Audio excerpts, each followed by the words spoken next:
All right, well, here we are, East Coast mom, West Coast son, November 6th. And back with Brad Johnson. I believe he was our very first interview. Was he our very first interview last year? Like people that we cared about, yeah. Yes, I'm glad you guys care about me. That's great. Thanks, Brad. You were, as we mentioned last year, you were one of the very first people I started following and really learning so much through. And one of the things that I always found that I valued most was that I felt that you were authentic. So truly authentic. And I could, and maybe what I recognize now is that I was feeling you more than I was actually hearing. I was tuning into something I didn't recognize that I was capable of doing. I've only recognized that within the last, 6 or 7 years. So, I was really tuning into your heart, that your true being. And so when we had you on, I felt that you were going through some sort of shift, and I just assumed that it was the New Earth teachings, that you were getting ready to launch that, that you were kind of bored, you were ready for a shift. But then you suddenly came up. That does happen on occasion, yeah. It happens to all of us, right? I mean, I remember saying a couple of months ago, I said I was bored. And then you got to be careful what you ask for, because then all hell breaks loose. I'm ready for the next challenge. And that's what this is all of the spiritual teachings, actually applying them to our lives, actually walking the talk. And so what were you going through during that time, if you don't mind sharing these patterns that we kind of keep coming up? Yeah, it was just a feeling of a change of venue, so to speak, a change of location. I think it was because it was last year. I think I was still in Victoria at the time. And so I was just getting this feeling of going back into nature, kind of going into a personal retreat. And that's basically what I've done in the past 10 months is I went to Salt Spring Island. I was in a cabin there for about 3 or 4 months. And then I moved to another part of Vancouver Island, which is called Arrington. And I was in a trailer, a 40-foot trailer, for about 6 months at that time. And then the time was coming and the guidance was saying, okay, it's time for you to go back into the city. It's time for you to, be active again, be sociable with people. And I'm still kind of in my hermit mode, so I'm still adjusting, to working together with other people again. For the past 10 months to about a year, I have basically just been on my own, and it was just the idea that there was a need of change of scenery. You basically just live where your guidance is taking you. You listen to what your guidance is telling you, and it's a very, very subtle voice. So you have to really be quiet with yourself and go within yourself, and then your guidance starts talking to you and saying, okay, well, it's time for a change of scenery right now. It's time for you to go here. It's time for you to do this. And so you say, all right, I will go ahead and do that, right? So you're connecting more to your higher levels. You're not really listening to the lower self, the lower level, and saying, no, I don't want to do that. I want to stay here and binge watch Netflix all day, or I want to stay out in the forest and do this. And you can certainly do that, but again, all of these opportunities become missed, and then you're actually noticing that more problems, more trouble can be stirred up in that way if you're not listening to the where your guidance wants to take you. So a lot of it is just personally listening to yourself, and this is what we call mirror consciousness. And so when we go into mirror consciousness, we're being the reflections of ourselves from the higher levels. We're noticing that we're casting that reflection, we're applying that reflection into ourselves, and then we start working together with people. We basically just become mirrors for them. We're showing them their depth by interacting with them, looking into how they present themselves, how their personality is, and you mirror that in a way, and then people get to look deeper into themselves. So that's really been my connection here the last little while, has been going more into mirror consciousness. There's basically several different types of consciousness. You have the first and second density levels, which is elemental, mineral, plant, animal consciousness, first and second density level. That's known as symbiotic consciousness. And so that is connecting together with symbiosis, connecting with nature, connecting with the earth, feeling this equilibrium and connection to all life. Then you move up into the third density level, which can be the self or ego consciousness, where again, it's just the idea of understanding what is the true self from the false self. Then, of course, we move into awakened consciousness, and that moves into questioning reality. going past old boundaries, breaking past old beliefs, and starting to move more into your heart space. Then we move into mirror consciousness, which is where I am right now, where we're basically kind of being, again, mirror reflections. We're being these particular people that are helping others to see themselves by basically tuning into their energy. And it's at a point where you're not even really responding with your own personality. You're just responding as a mirror reflection from where flow wants to take you. So it's a lot of a flowing consciousness, you could say. Flow is coming through in that way. Then, of course, we have, after mirror consciousness, we have a whole consciousness. And this is being the Buddha nature. This is being the Christ consciousness. This is being the Krishna spirit. This is being the God being. And so when you're in whole consciousness is just pure love, pure acceptance, pure compassion to all. It's almost like at that point where your true personality becomes the higher self. Your true personality consciousness. So you don't really have an identity or an ego of yourself. It's all just pure whole consciousness. And then finally, we have what's known as absolute consciousness, which is just pure emptiness, changeless void. There really isn't a person.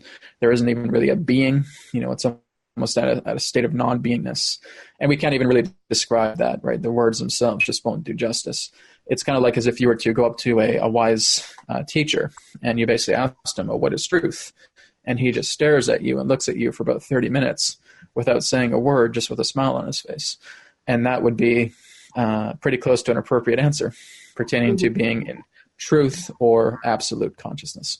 So these are the levels that many of us are working with in that way. So I'm at that pure level person. Is all of humanity or all representations of consciousness, are all of us on that trajectory to go through, not just in humanity, but all levels, or is it just in humanity? Well, humanity has the ability to go through all those levels, absolutely. Many of us, no, we're not really on that level, whether it be like a whole consciousness or, if we're looking into the aspect of absolute consciousness, we wouldn't really be here right now. We wouldn't have bodies. We wouldn't have any of that. It's going back into pure and total void in that way. But mirror consciousness, yes, absolutely. Some of us certainly are there. And again, that's just the idea where we know we're not moving into our own personality to respond to a person. It's kind of like when I'm doing sessions in that sense, I don't really attach to them. Like I just I do the session and then that's it. And that's when people say, oh, Brad, do you remember when we talked about this? I'm like, no, not really. Yeah. Right. Because I'm just being here reflecting mirror consciousness working with the person that is here that requires assistance in that way. But I'm not here to, quote unquote, give you answers. I'm here just to provide insight from what you are noticing within the mirror of yourself. And then that's helping you to discover answers through yourself. So answers can never be given to you by another person. It's always answers that you discover with yourself. So you may meet people who are giving you some clarity here, but you're the one that gets in that clarity. You're the one that receives that answer. And therefore you discover your own path. But I guess my question is that what we're doing? Consciousness in itself, even being born onto the earth or any expression throughout the multiverse, we are evolving. Consciousness is going through all of those states back to the return. And I guess that's what my question is. Is that what you view? Is that your opinion or your... everything that we're going through right now is a massive consciousness shift, right? Now it's up to the person to move up into those levels of consciousness. That consciousness isn't just going to move it up for you, right? You have to realize what's going on, because even through this great transformation, all this consciousness that's happening, the shift that's taking place, people may not want to go up into those higher dimensions. They're too happy with their house. They're too happy with their toasters.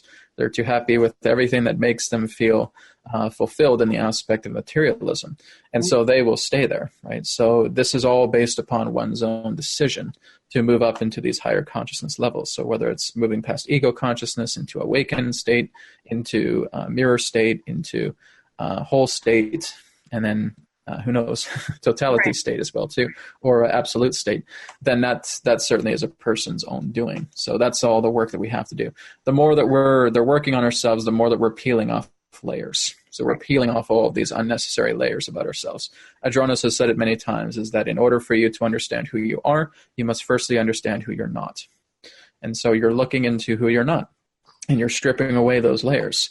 Adronis also says that you came to this planet completely and totally bare. And what you're doing is by interacting with society, you're adding layers to yourself. You're feeling that you have to be this person. You have to be this archetype. You need to have this kind of behavior. You need to be in this type of work. You need to be this type of personality, etc. These are all things that are added to yourself. It's like having excess clothing, right? You notice you're going to get too hot. You're going to get, it's being sweltering, and you don't want to have those clothes on. So you're basically stripping off all of these excesses of clothes until you become bare again. Right. And that's an analogy to what I just we're going actually through. typed about that in my blog this week. It's about getting naked. We're shedding all Yes. identity. And we are at a choice point, it seems, that people that, a lot of us have moved so far along, and some of us have just gotten happy enough where we're comfortable and are making not the choice to not move further. So we're kind of like in this squeeze right now.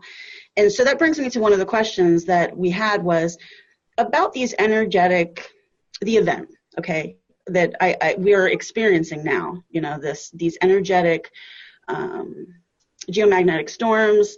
I've felt them very much over the last couple of years, but I haven't felt them as much as some of my clients do, and I just felt a huge one in the last couple of days. The heart palpitations, the anxiety, and through the work that we do, the energy can flow, and we don't get as many physical symptoms. But what is your opinion as far as the event? That was one of the questions that somebody sent in about the event, post-event. And what are we experiencing with these energies, these shifts that kind of push consciousness to the next level?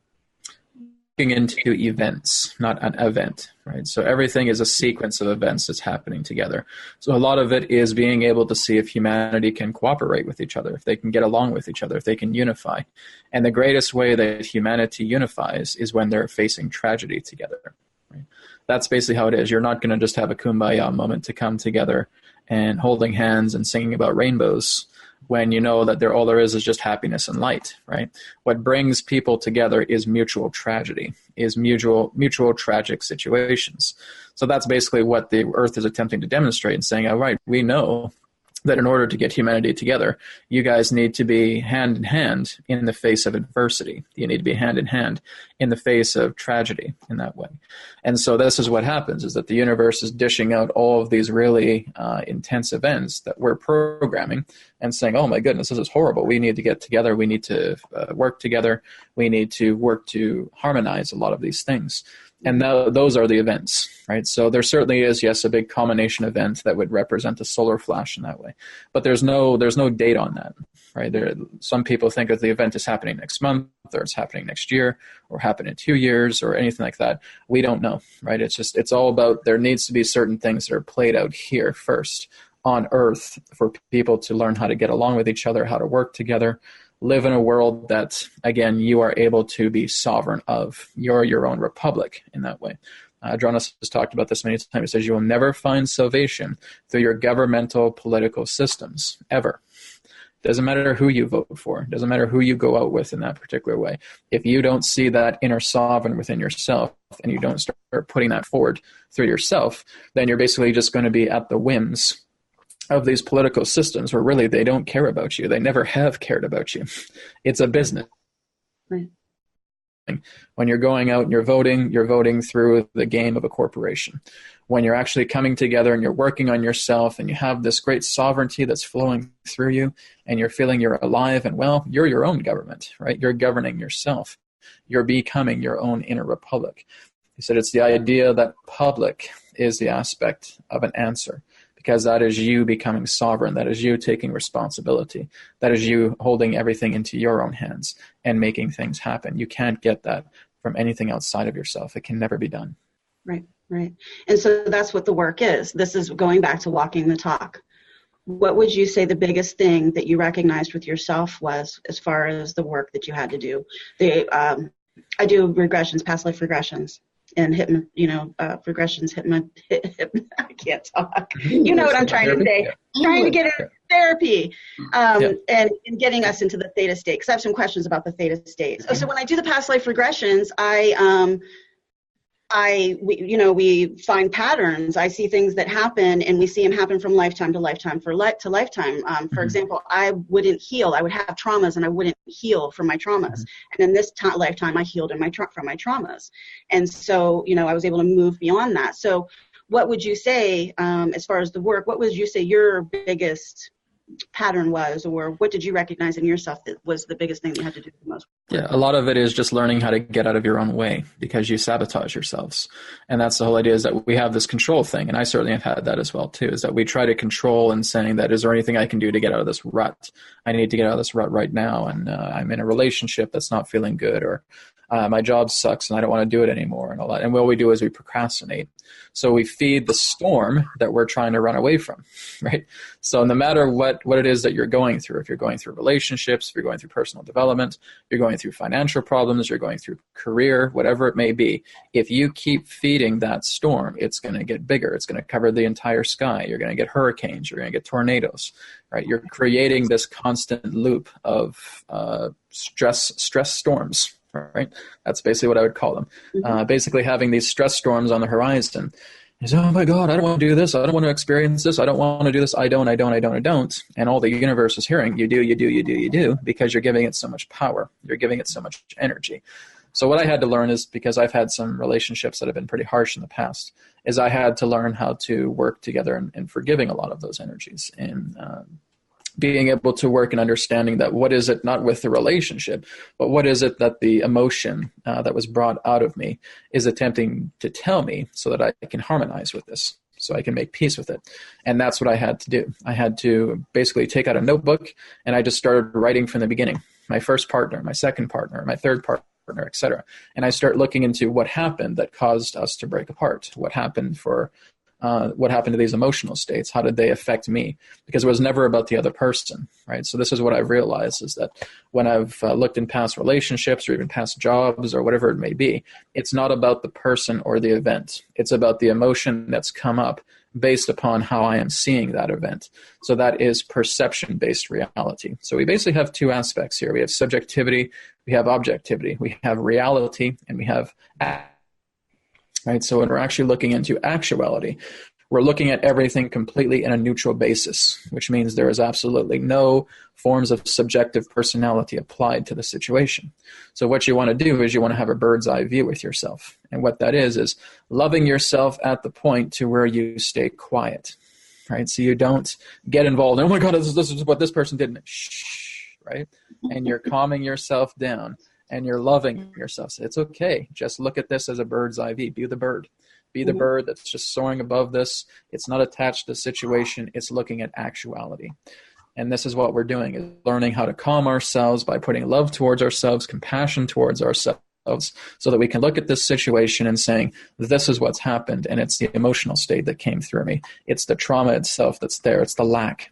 And so what I'm doing is I'm now taking that love, because I was able to look at this objectively, and I'm able to nourish and nurture that old painful feeling until it becomes light again, which means I'm substituting lack for love. So now the love comes together. So this is what I've been doing for myself for several years now as well, too. And again, you go through it in every particular walk of life, whether it's relationships, personal development, career, finances, family, anything, right? I just basically talked to a person who was a targeted individual this morning as well, too, who was basically having implants through the Draco coming through. And again, it was a continual endless victim consciousness, and saying they did this to me, and this happened, and that happened, etc. That all of your choices lead up to that particular point, to where you feel that you're being a victim.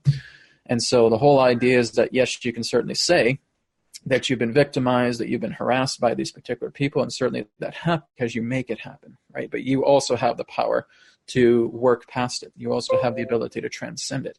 You also have the ability to advance through it. So this is the whole idea, is that we get so caught up in the victim role because people sympathize with us, and we get that power. People say, wow, people are really paying attention to me because I say I'm a victim. And now I'm going to play with this a lot more because I'm feeding off that energy, right? You want to be careful with that, right? Because that can really have a lot of repercussions to that effect. So people know that you're feeding off them and say, this person's becoming an energy vampire, right? This person just wants to get all kinds of and all that relating to what they're going through. When you're helping a person who's going through that, you're helping their consciousness. You're showing them exact victimization that they in front of another person, and you're reflecting that back in their face so that they know exactly this is what they've been playing off, as a way for them to help wake up and realize what they've been using that energy for, so that they therefore have the opportunity to change themselves. Yeah, I would say that is probably what I work with about 90% of my clients on, is going within, and everything that happens in your life, look at yourself, because it's never about them. It's always about you. Mm-hmm. And so even the pains that we experience in our body, what's the message? There's always a message. There's always something that it's about you. Mm-hmm. Okay, let me see. We had some people write in and actually send questions. And okay, one is asking about the new moon and how it assists in our transition at this time, and and how the moon and planetary alignments affect us. Mm-hmm. Well, basically, when you're looking at new moons or blue moons or any other particular moon phases, these are tally-up gates. And what they do is they actually assimilate a great deal of the collective consciousness of the planet to birth the aspect of new timelines. So when we're actually going through as a collective consciousness, basically from tally-up gate to tally-up gate, we're getting an understanding about how Earth is learning about the collective consciousness in that way. And of course, the moon is reflecting that energy upon ourselves as a sphere. So the moon is involved with a lot of our actions, with a lot of our emotions in that way. So when you're basically going through a new moon, or you have solar eclipses, etc., right? An eclipse really helps to bring a lot of the uprooted debris into the surface, right? It's kind of like just bringing up a lot of these heavy emotional states into ourselves. When we're looking into a new moon, there's kind of like a refreshment period. It's like a refreshment cycle that's coming together, but it's also helping us understand about what we're putting into the collective consciousness, what we're putting into the earth.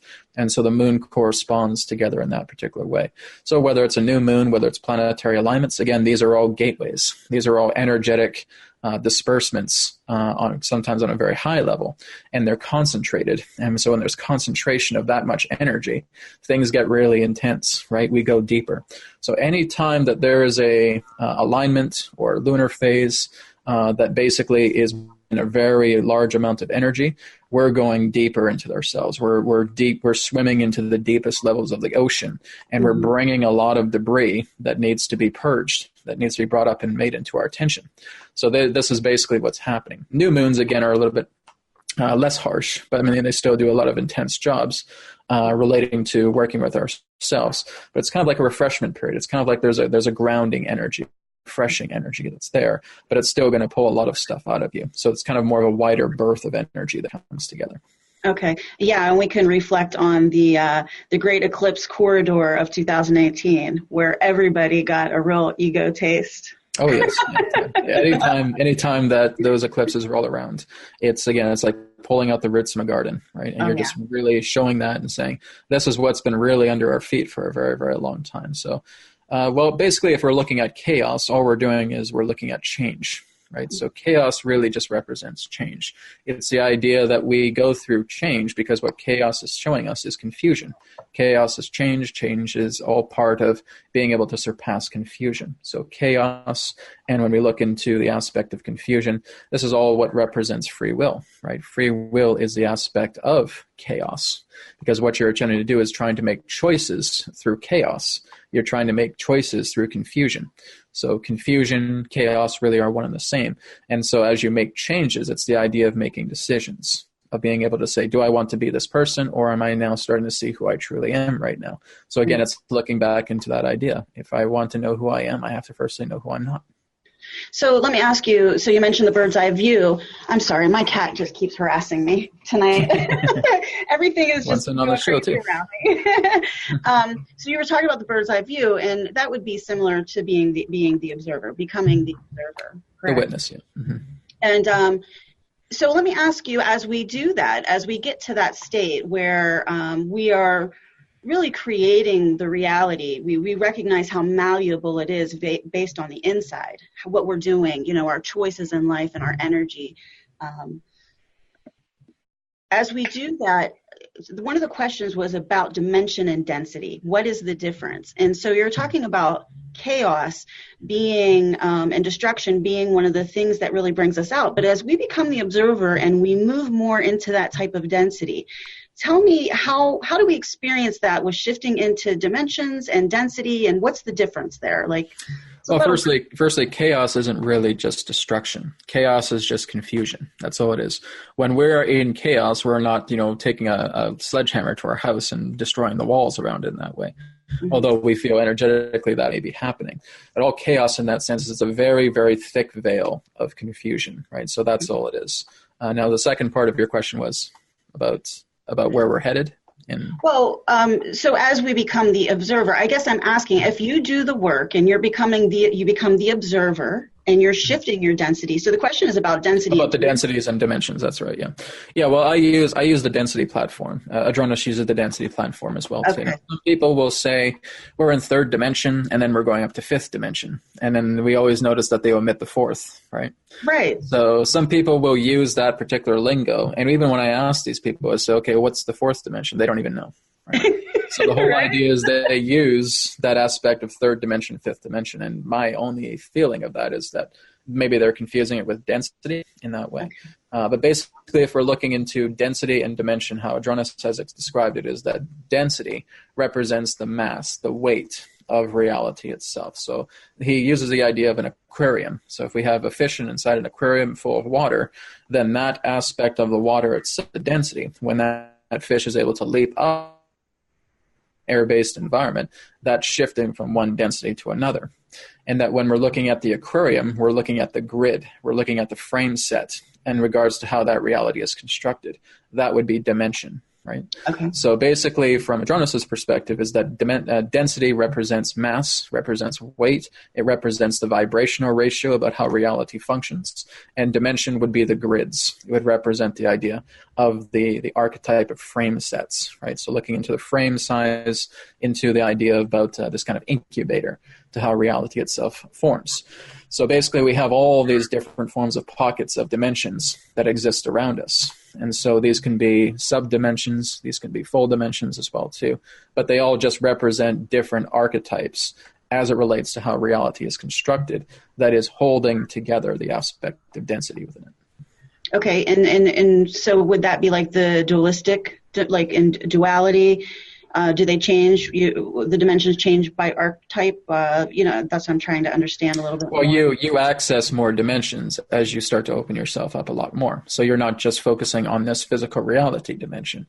You can extend into other dimensions. You can connect to an extraterrestrial aspect of dimension. You can connect into the Fey realms, for example. That's another dimension. You can connect into angelic realms, okay. Causal realms, etc. These are, again, other different dimensions. Okay. The densities, again, just represent to the weight. They represent the aspect of how heavy, as it were, the mass of reality is. And so this is when you're looking at like a higher angelic being in that sense, would become much, much lighter. And so their lightness would be much more in a lighter density. So basically, if you're looking at a fifth or sixth density light being in that sense, they exist to where the aspect of flesh is not part of their body. They exist much more of light. Right. Okay. All right. I think that really explains it. So as you do the work, you're shedding density. Well, no, not really. No, you're not shedding density. What you're basically doing is, as you're doing your work, you're opening yourself up more to the scope of how reality works. You're in a physical body in that sense. That physical container right now is going from a third to fourth density shift, simply because our star system right now and the star itself, a yellow sun to a white sun. And so it is a fourth density star. And so over time, the sun begins to emit its radiation. And then all the orbiting bodies that are contained within a star system will go through a transmutation effect. It's kind of like putting a food item on a stove and you're just taking time to cook it, right? That's what it is. It's like looking at the aspect where we're kind of raw and now we're putting ourselves on the stove and now we're cooking ourselves, and eventually we will be prepared to move into the plate in that sense. Okay. So it's kind of like the next transdimensional cycle that's taking place. But you're not really, in that sense, manually shifting yourself out of densities. That's not really what's being said here. The whole idea is that your body is going through a transmutation process as an effect of how the sun has changed and as effect as the radiation itself that's being cast throughout the entire star system is now starting to uplift the planets at the same time. So what you're basically doing is giving yourself a wider berth of perspective relating to how you see reality, a greater depth perspective. Okay. Tevin, did you need to ask a question? Well, Jane sent in a bunch of questions. You asked one of them, correct? That was one. Yeah, and I have more of hers over here. You might have them if you want to go ahead and. Well, I told her to resend them because I wasn't sure if you had them or not. Okay. She basically just resent me a lot of the questions that she. Go ahead. Go ahead. Okay. Well, the most recent thing she posted, I enjoy fixing things around the house. It seems things that used to be easy for me aren't anymore. I don't mind asking for help. I'd prefer to do it myself. What might I do to shift this reality?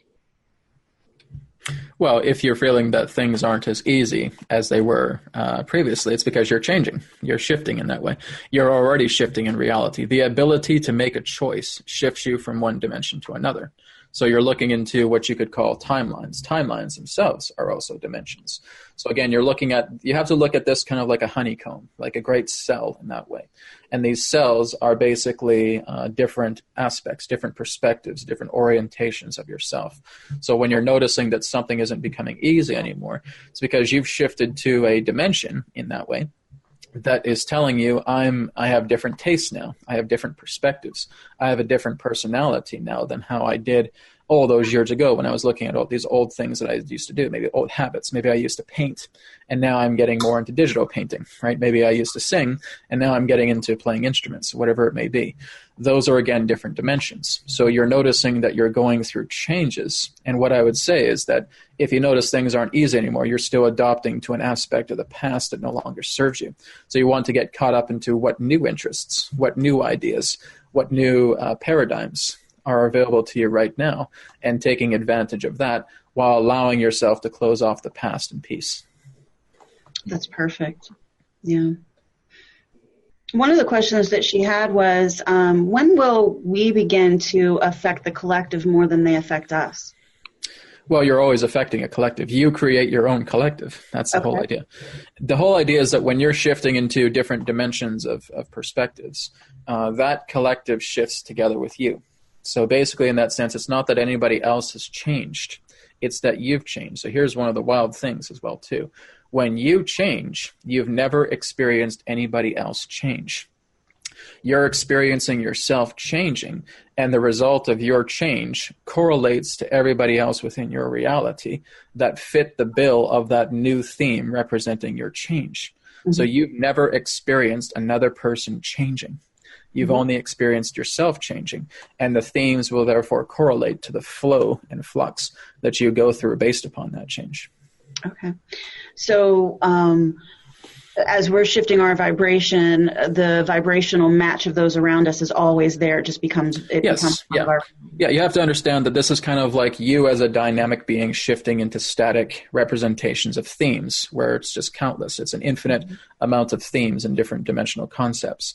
But as you align to a certain pocket of reality, a certain pocket of dimension, you're noticing that you've got yourself there. Because if you go up to a person and say, oh, well, you've changed. It's like, what are you talking about? I'm the same old person I always used to be, right? Mm-hmm. You've noticed a change from them because you're now the vantage point, looking into seeing how your reality itself has shifted. So you're noticing that there are changes happening in other people, but that's only because you yourself have changed to bring that particular understanding to life in your reality. Right. So again, it comes back to you. Yes. It always comes Everything back. does. You're a creator. You're the only one here. Right. So, as you're the only one here, you're the one who's going to be experiencing and connecting to your own collective. You have your own collective. Simple as that. I have a question. Are you guys as nervous as I am? Like, my palms are sweating. Brad, you do something to me. I don't know what it is. You make me nervous. Well, I would say just take deep breaths and just go with the flow wherever it wants to take you, right? It's showing that you're making changes happen for yourself. So you're shifting timelines right now. Okay. It's like the Backstreet Boys are here or something. What's going on? Backstreet Boys.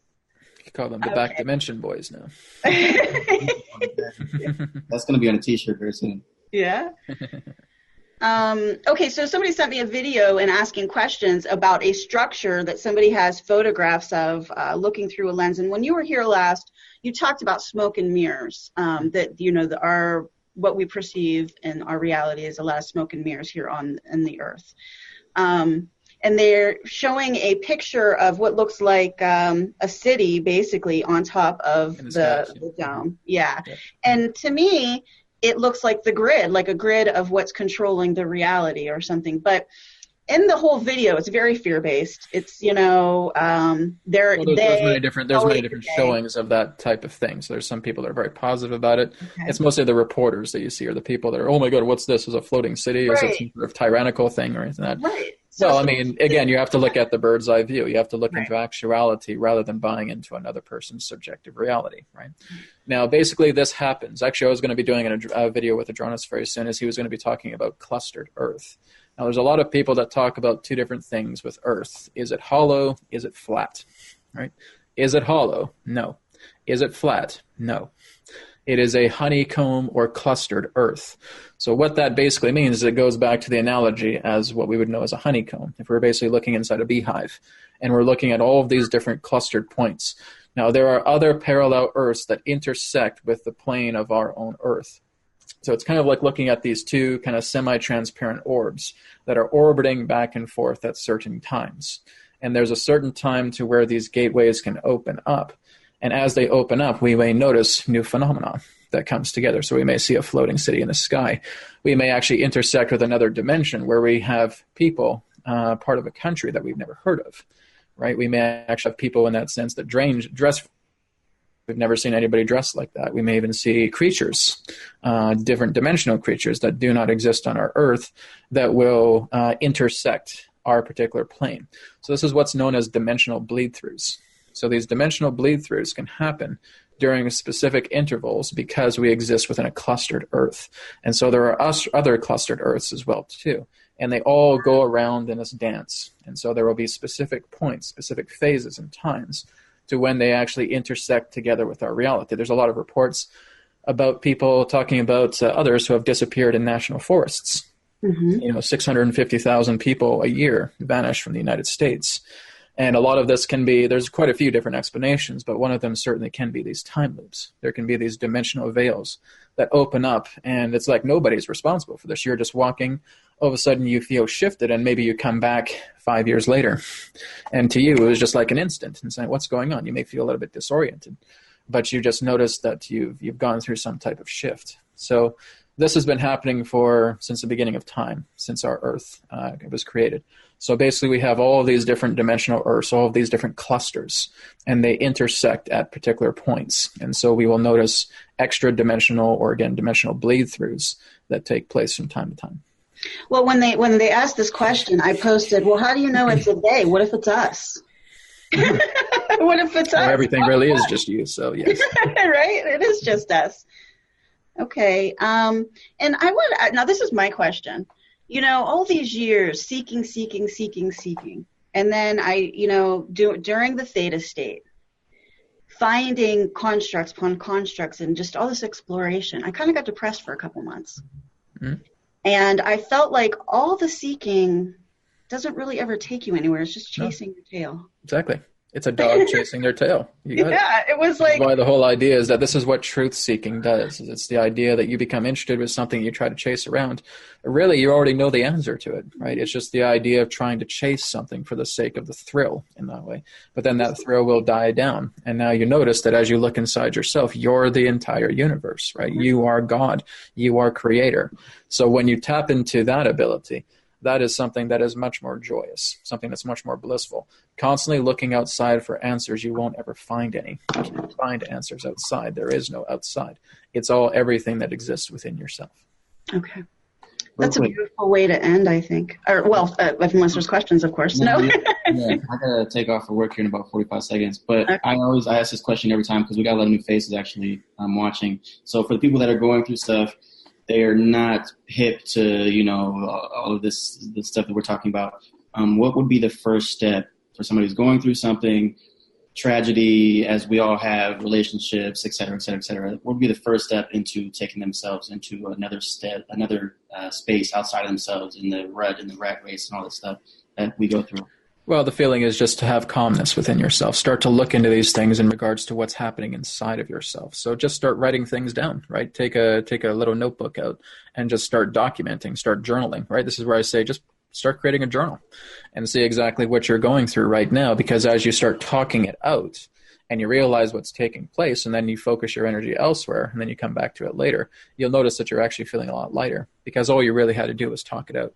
I'm not saying you need to be a guru. You don't need to be a Dalai Lama. You don't need these, up aspects of mystical beings in that sense. All you're basically doing is just pay attention to your thoughts, pay attention to what your feelings are guiding you. Write things down if things are getting frustrated, because really what we need to do is just being able to talk it out and being able to give ourselves some self-time. So as we give ourselves some self-time, we start looking at that and saying, you know what, I'm not feeling so upset about it anymore because I just started to talk about it. I just started to write it out. And now I'm able to look back at it and saying, I'm okay with it now. So just take time to work with yourself and take time to really kind of put a pin on things that you feel have demand with yourself and put it on pause so that you can work with yourself and start looking into who you want to be. So it's good. This goes back to that question. Who do you wish to be, by firstly looking at who you're not? That's what I would say to those people. Right. Amazing. Okay, and Brad, what do you got going on? The new website, any new programs? Yeah, there's a brand new healing course that's coming up right now. It's called Body Regeneration Series, and what this basically does is this works with the theta state, as I've talked about a lot, and it works together with reprogramming your cells in your body so that you're actually helping to flush out toxins, viruses, bacteria, fats, any particular aspects of excess. And so this is what's coming up in November 22nd. There's a pre-order campaign taking place right now on my website, so you can check that out. It's newearthteachings.com. And you'll see that on the main page. You'll see Body Regeneration Series image there. Click on that, and you can take a look at that. Of course, I still offer private sessions with people, Akashic Record sessions, Spiral Akashic viewing. There's my own patented technique called the EQ method as well, too, where you're basically exchanging lack for love, right, just as I've been talking about. So a lot of things are available on the website, but that's the newest course that's coming, November 22nd. Beautiful, beautiful. And I would just like to add that I think we're really going to start tapping into a lot more, that we keep playing with these different states of consciousness. The more we open up to that, there's been such a myth around the states of consciousness and hypnosis and that type of those types of modalities. And I really think that we're tapping into something huge there now that we're recognizing consciousness. Yes, humanity has more access now to the Akasha and to their own aspects of spirit more than they've ever had before. That's exactly where we're going. The energy right now is so intense. And it's basically like creating these superhighways, right? These superhighways of consciousness. And all you're really doing is you're going into your mind and you're driving down these superhighways. Everybody has the ability right now to become super psychic, right? It's not something that's beyond your grasp anymore. We're transforming so much, and we're accessing it on a deeper quantum level. And so that's really our capabilities right now as newly refined 3rd to 4th density transition humans. Okay. Awesome. All right. Well, thank you so much for coming back, Brad. And I just want to remind everybody, in any relationship in your life, like when Brad came last time, we only get to intersect with them with where they are in that moment. And knew something wasn't quite right, but wasn't sure what was going on. And so take the time to be in your heart space and to love and take time. And maybe somebody just needs a smile or a hug, a little bit of extra love. And yeah, you never know. You meet them in a year later and find out they've healed all their wounds and they're in a whole nother space. So beautiful, Brad. It looks good on you. It looks great on you. Oh, all the healing, all the work that you've done. I'm still working on it. I'm still working on stuff, but it's not as intense as it was before. So yeah. Okay. All right. Well, thank you guys. Have a beautiful night. I love you. Bye-bye. Thank you so much. Take care. Namaste.